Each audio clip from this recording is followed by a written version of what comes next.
दोस्तों, क्या आपने कभी सोचा है कि जब पूरा सिस्टम ही भ्रष्ट हो जाए और न्याय के मंदिर में ही अंधेरा छा जाए तो एक आम इंसान को इंसाफ कैसे मिलेगा।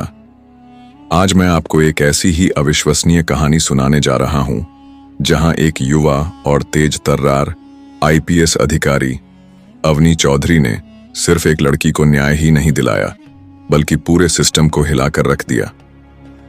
यह कहानी है शांतिनगर की, जहां एक विधायक का बिगड़ा हुआ बेटा खुलेआम एक मासूम लड़की को परेशान कर रहा था। जब उस लड़की की मां थाने में शिकायत लेकर जाती है तो उसे भगा दिया जाता है। उसकी फरियाद उसे थानेदार तक नहीं सुनी जाती। लेकिन फिर उसी जिले में एंट्री होती है एक युवा और ईमानदार आईपीएस अधिकारी अवनी चौधरी की। अपने पिछले कार्यकाल में उन्होंने अपनी ईमानदारी, निष्ठा और न्यायप्रियता का लोहा मनवाया था।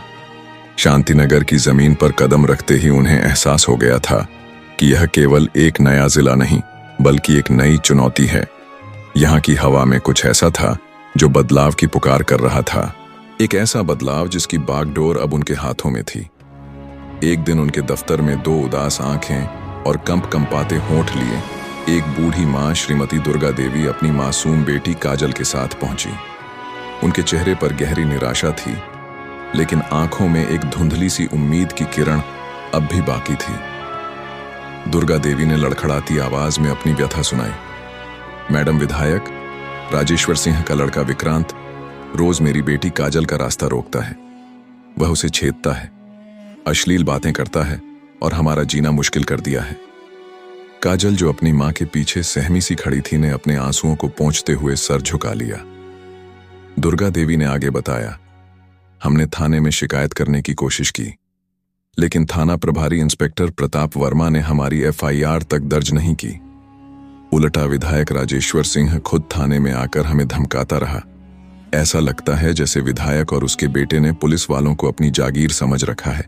इंस्पेक्टर प्रताप वर्मा ने तो विक्रांत को ही थाने का मालिक बना दिया है। अवनी चौधरी ने उनकी पूरी बात धैर्य से सुनी। उनकी आंखों में गुस्सा था, लेकिन चेहरे पर दृढ़ता। उन्होंने तुरंत कोई प्रतिक्रिया नहीं दी, बस शांत भाव से दुर्गा देवी और काजल की ओर देखा।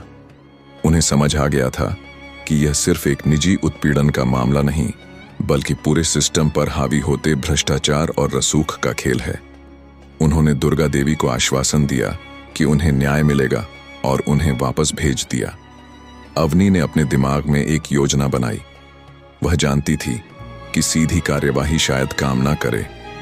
इस मामले में इंस्पेक्टर प्रताप वर्मा की मिली भगत साफ थी। वह बिना किसी को बताए इस मामले की तह तक जाना चाहती थी। वह समझती थी कि यदि उन्होंने एसपी वर्दी में जाकर पूछताछ की तो सभी पुलिसकर्मी सतर्क हो जाएंगे और सच सामने नहीं आएगा। अगले दिन अवनी चौधरी ने एक साधारण सलवार कमीज पहनी, अपने बाल एक साधारण से जुड्ढे में बांधे और चेहरे पर कोई मेकअप नहीं किया। उन्होंने अपनी निजी कार ली और खुद ड्राइव करके दुर्गा देवी के गांव पहुंची। दुर्गा देवी और काजल, जो उनकी उम्मीद से पहले ही तैयार थी, को देखकर उनके मन में एक अजीब सी तसल्ली हुई। तीनों एक साथ शांतिगर थाने की ओर चल पड़े। थाने में घुसते ही अवनी ने देखा कि वहां का माहौल बेहद लापरवाह था। कुछ पुलिसकर्मी फोन पर बातें कर रहे थे, कुछ अपनी थाना प्रभारी इंस्पेक्टर प्रताप वर्मा अपनी कुर्सी पर बैठा किसी से फोन पर बात कर रहा था। उसकी आवाज इतनी तेज थी कि बाहर तक सुनाई दे रही थी। अवनी, दुर्गा देवी और काजल के साथ सीधे इंस्पेक्टर प्रताप वर्मा केबिन में गई। अवनी ने शांत लेकिन दृढ़ आवाज में कहा, मेरी मां की एफआईआर क्यों नहीं लिखी? अभी दर्ज करो, नहीं तो ऊपर तक शिकायत जाएगी। इंस्पेक्टर प्रताप वर्मा ने फोन रखा और उनकी ओर देखा। उसकी आंखों में अहंकार और उपेक्षा का भाव था। वह एक मोटी तोंद वाला व्यक्ति था जिसके चेहरे पर घमंड साफ झलक रहा था। वह कुर्सी पर पीछे की ओर झुक गया और अवनी को ऊपर से नीचे तक घूरते हुए हंसने लगा। तू कौन होती है हमें कानून सिखाने वाली? जा अपना काम कर। यहां कोई एफआईआर नहीं लिखी जाएगी। अवनी ने देखा कि प्रताप वर्मा की आवाज में न केवल अहंकार था बल्कि एक अजीब सी बेपरवाही भी थी, जैसे वह किसी भी नियम कानून को मानने के लिए तैयार ना हो।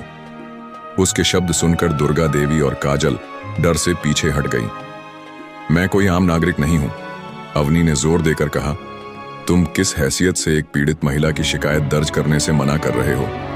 इंस्पेक्टर प्रताप वर्मा को यह सुनकर गुस्सा आ गया।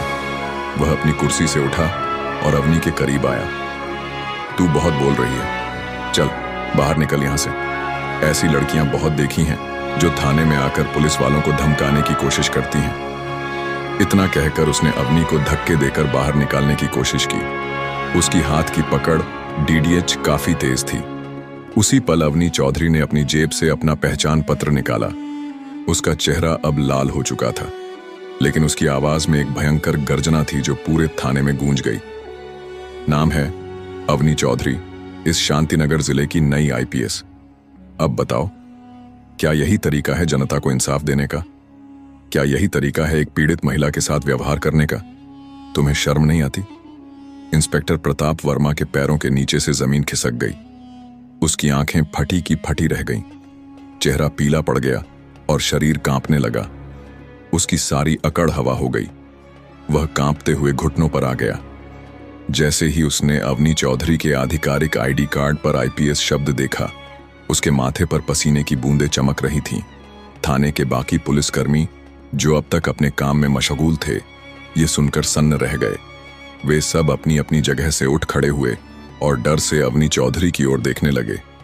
उनमें से कई तो घुटनों पर आ गए, अपनी गलतियों के लिए माफी मांगने लगे।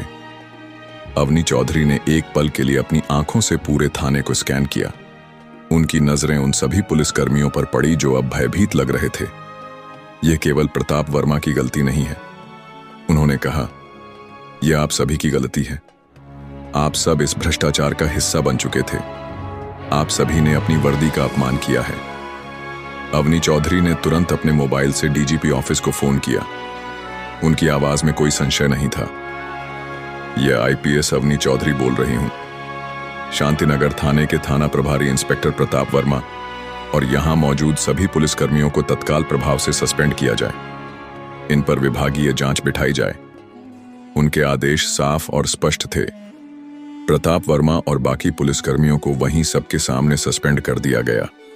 उनकी वर्दी उतार दी गई और उनकी जगह नए पुलिसकर्मियों को नियुक्त करने के आदेश जारी हुए।